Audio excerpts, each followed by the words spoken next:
Welcome to another ranking video in the world of cinema. Yes, I'm going to do another top 10 and today I'm going to go on through my favourite top 10 movies from 1957. I was 3 years of age, so clearly I didn't watch them then. However, all of these movies I have watched within the last 2 years. So, before we get on to the 10, a few notable mentions that didn't quite make it. The Three Faces of Eve. This was Joanna Woodward's debut as a lead actress, and out of the blue she won the Oscar. It's a multiple personality movie. There are three sides to her personality. The withdrawn, anxious type, the precocious, overconfident and loud type, and then the one in the middle. They're called White, Black and Jane. Next, Bridge Over the River Kwai. This is David Lean's war epic about World War II. We're in near the Myanmar, as it was Burmese border between Burma and Thailand. The Japanese occupation has enforced labour to build a bridge over the river so that they can make access into Burma through the jungle. It's a bit of a sort of epic, really. Stars Alec Guinness, William Holden and Jack Hawkins, and it's about the life within a prison setting whilst building this building this bridge, and it's pretty gripping stuff. Next up, A Hatful of Rain, directed by Frank Zimmerman. This is a tale of a family, two sons and a father and the wife of one of the sons, and it's a little bit about how the father comes back to the city to get his loan repaid from his son, the one that he holds in high esteem. He's a war hero from Korea, but he's unable to pay the debt because he's been soaking up his drug habit, and so his money's run out. But his brother, played by Antoni Francescosi, who's in a dead-end bar job, manages to try and help him out. Eve Marie Saint is the other boy's wife, and a very good performance it is too. Next, and this is going on far too long for notable movies, Gunfight at the Royal Corral, the classic John Sturges movie, where the Clanton gang come up against the Earps, starring Burt Lancaster, Michael Douglas, amongst others. Tremendous movie, tremendous western. And finally, in my honourable mentions, Peyton Place. This is the movie, not the TV drama series, and this won a host of nominations at the Academy Awards. Lana Turner, Russ Tamblyn, Arthur Kennedy. It's about a small town, and it's about scandal, melodrama between people involved in relationship. It contrasts the two sides of town, the side with pretty houses and prim sort of dressed starlets, and the wrong side of town where we meet a bunch of less salubrious folk. And basically it's about bigotry, prejudice, and of course sexual attraction. So those are the ones that didn't make it, all 4 minutes of them. On to the 10 that did, and at number 10, Wild Strawberries, directed by Ingmar Bergman. It stars B.B. Anderson, Victor Seastrom and Ingrid Thulin. A retired elderly doctor is going from his home to the university to be honoured. Before he starts out, though, he has a shocking and very depressing dream in which he sees his own mournless funeral and his own corpse trying to pull out of the coffin. A few hours later, he's travelling with his daughter-in-law, and she tells him that she and her husband consider him to be a cold and egotistical old man. And then we see a series of events, a combination of dream and actual experiences with people that have known him throughout his life. It's a pretty heavy movie, but I got to enjoy it eventually. Ingmar Bergman's Wild Strawberries. 9 then, Sweet Smell of Success, Alexander McKendrick's direction, written from an Ernest Lehman script, and of course he was responsible for the movie Who's Afraid of Virginia Woolf. In this one, we're in New York, in the streets of New York. The cinematography is first class. The lead actors Burt Lancaster and Tony Curtis, and it's a dark take on Broadway public relations and the grubby columns which fuel the human need for gossip. The film involves around a press agent on the make, Sidney Falco, played by Curtis, and newspaper columnist J.J. Hunsucker, played by Lancaster, and he has the power to make or break a career. And he wants Falco to look into his sister's relationship with a clean-cut jazz musician. It's pretty seedy, but two excellent performances from those referred to earlier. We get into all sorts of dark areas in this film. 8 then, Witness for the Prosecution. This is directed by Billy Wilder. It stars Charles Lawton, Tarain Parr, and Marlena Dietrich. And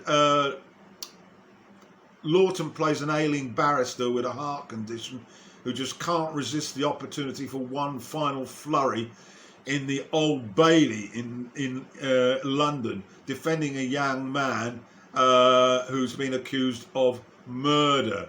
It's just after the Second World War has been concluded.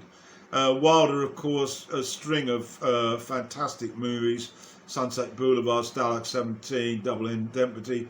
It's an enjoyable, clever courtroom drama filled with trickery, twists, an overdose of Lawton's idiosyncrasies, and a highly charged but contrived ending. There's some smart dialogue and enough excitement generated to keep the viewer on their toes throughout. Based on a play by Agatha Christie. Excellent support cast, particularly Dietrich. 7 then, it's another offering from Ingmar Bergman. This one stars Max von Sydow and B.B. Anderson. We're set in the 14th century here. It's after the Crusades have been completed. The locality is, we assume, is Sweden, or it could be any medieval European country for that matter. And it's on the fearful throes of the plague, which touched that Crusades, of course. A knight, played by Sydow, just returns from the fighting, and on the beach he meets Black Robe Death, and makes a bargain for time to do a good deed, because he's been full up with bad deeds. A good deed, while the two of them play a sort of cunning game of chess. The game is in progress, and we witness a large number of events. We have lots of trembling people on the way who have pretty dark sort of demons with regard to the Judgment Day.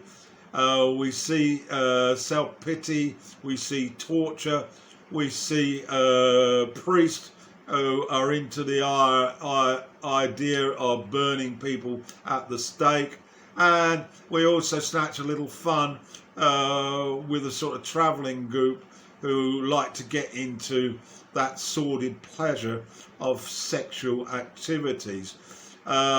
It's a pretty hard watch, but I, again, finally got to enjoy it.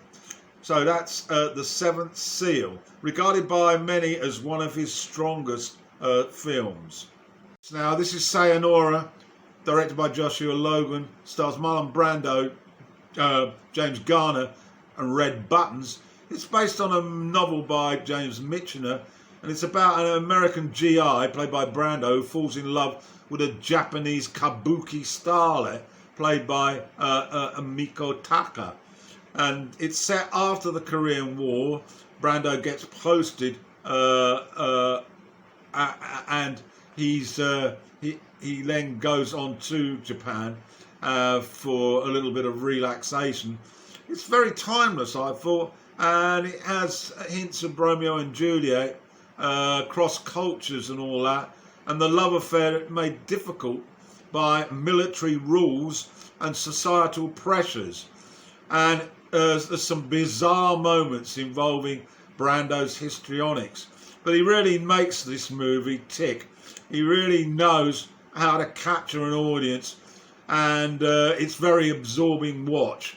And the supporting Oscars went to Yoshiyuki and Red Buttons, two very strong performances, nominations for Brando and Best Picture. So there we have it, Sayonara. Number 5, this is The Wrong Man, directed by Alfred Hitchcock, starring Henry Fonda, Vera Miles and Anthony Quayle. This is about a man wrongfully accused of a murder, and it's factually based on a real event, a drama from New York, and it was an actual case, and the director was demonstrating the consistent preoccupation with his themes of chance, probability and routine. Fonda is superb in one of my favourite Hitchcock dramas, and it leads on to mental breakdown and personal disintegration. And as a viewer, you desperately want to help Fonda's character and help his wife. It's a bit of a bleak, hopeless story, very Kafka-ish in its tone, and it's got a documentary style, although the grey visuals are absolutely superb, shot in black and white, of course, and the dark tone contributes to the making of one of Hitchcock's greater moments, I believe, although a film that really wasn't recognised as such at the time. The Wrong Man. It's my number 5. Number 4, we have Until They Sail, directed by Robert Wise. There's a very strong cast in this one. Gene Simmons plays Barbara Leslie Forbes. Joan Fontaine is Anne Leslie. Paul Newman plays Major Jack Harding, and Piper Laurie plays Delia Leslie. And there are a few more, but I don't want to go on too long. It's a soap opera love story that delves into questions about morality during wartime. Set in New Zealand during World War II, 4 New Zealand sisters are living in Christchurch on their own. Their parents are dead and they're soon to be war widows. The warm-hearted but proper Barbara, played by Simmons, is one of them. And her 3 younger sisters, the prudish Anne, played by Fontaine, the man-crazy Delia, played by Pippa Laurie, and then finally the youngest, the 14-year-old teenager, played by Sandra Dee, and this was her debut as an actress. She's a model at the time. They all have wartime romances with American Marines who are based in Auckland, or is it Wellington? I'm not quite sure about that. I think it might be Wellington. And we see how those relationships develop before these soldiers are shipped out into the war zone in Southeast Asia. Once, of course, the Japanese bomb Pearl Harbor. They're all fairly lonely, these girls, and the eligible men are there to be snapped up. thoroughly enjoyable, tremendous performance as always by Newman. 8 selections this year. It was certainly a strong year. So to number 3, and this is the Knights of Caberia, or as we say in Italian, La Notte di Caberia, and it's directed by Federico Fellini, and it stars his real wife, Guiletto Massina, as Caberia. Francois Peria is Oscar. Amedeo Nassari is the movie star, and Aldo Silvani is the hypnotist. Right, this won the Oscar for the best foreign film, quite rightly so. It's an absolute gem, and Messina won the Best Actress award at the Cannes Film Festival. I really love this movie. In fact, while I'm talking to you about it, the imagery is in the centre of my head, and I want to dash in there and watch it again. Caberia is a wide-eyed waif, a streetwalker living in the poor section of Rome, where she owns a little house, has a bank account with a few lira in it, and dreams of a miracle. We follow her nights and her days. The events that we witness: a boyfriend tries to steal 40,000 lira from her and nearly drowns her. Then a movie star on the Via Veneta takes her home with him, and at a local shrine she seeks the Madonna's intercession. And then she meets an accountant who she's seen, and she's hypnotised on a vaudeville stage, acting out her heart's longings. Fellini, as always, captures all these mini adventures with his own unique style. Absolutely wonderful. Messina, as I mentioned, is captivating throughout. It really is a pleasure to watch this woman at work, and she waltzes untouched through the horrors of her world, as if she's shielding herself with that comic persona, and she at times walks a little bit like Chaplin. Do get to watch this movie. It is remarkable. Top 2 now, and it has to be said that these two will probably be in my top 20 movies of all time, let alone in this one year. Act 2 is Paths of Glory, directed by Stanley Kubrick, set in the First World War on the French and German front. Douglas plays Colonel Dax, Ralph Meeker plays Corporal Paris, Adolfo Menjor plays General George Brulard, George McCready plays General Paul Mireur, Wayne Morris is Lieutenant Roger, and Joe Turkel, Private Arnaud, Kern Dibbs, Private Lejeune, and Timothy Carey plays Private Ferrol. I've gone through all those because they are all absolutely magnificent in this. A note, the film was banned in France for about 20 years after its release in 1957, and the US Army refused to show it at its theatre release date. It was also banned in Austria, Switzerland, Belgium and Germany. It's a very much an anti-war film, one of the best ever made as far as I'm concerned, and it does a great job of criticising the role of the French military command in World War I. The movie turns most of its attention to the action taking place in a military courtroom, court-martial, and the interplay between the officers' political manoeuvring for power is immense. It culminates in the unjustified court-martial for cowardice in the face of the enemy of 3 randomly picked soldiers. Its battle scenes played out like a documentary, with some striking attention to details of life in the trenches and how the men were confined to such dark and squalid circumstances, which is contrasted with how the staff officers live in the luxury of the chateaus. It's certainly a masterpiece by Kubrick. The theme, of course, the insanity of war, and I think it's one of the greatest movies depicting war that I've ever seen. Absolutely superb, as is Douglas.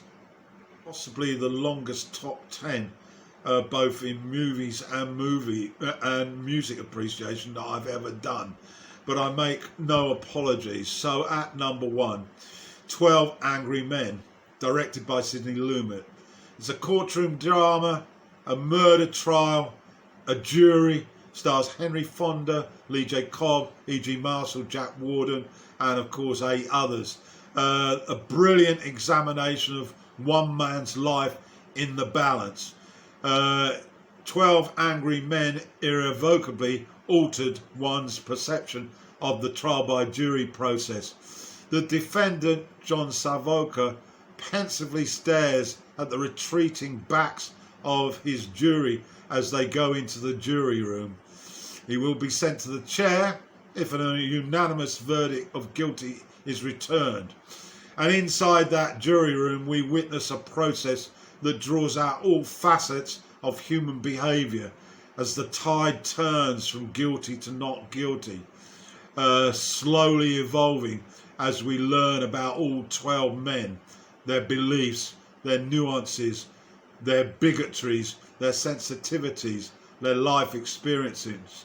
It's a melting pot of human personality, and Lumet's direction is as good as it gets. It's a wonderful movie. I've seen it 5 times now, and I could sit down and watch it again. All the performances of all the 12 participants are 5-star. So that's it. That's my rundown of 1957. I hope you stayed the course. All I would suggest is that try and get to see as many of them as you can. These jewels, in comparison to what comes up these days, can't be overstated in terms of their value as cinematic pieces of beauty. So that's my lot.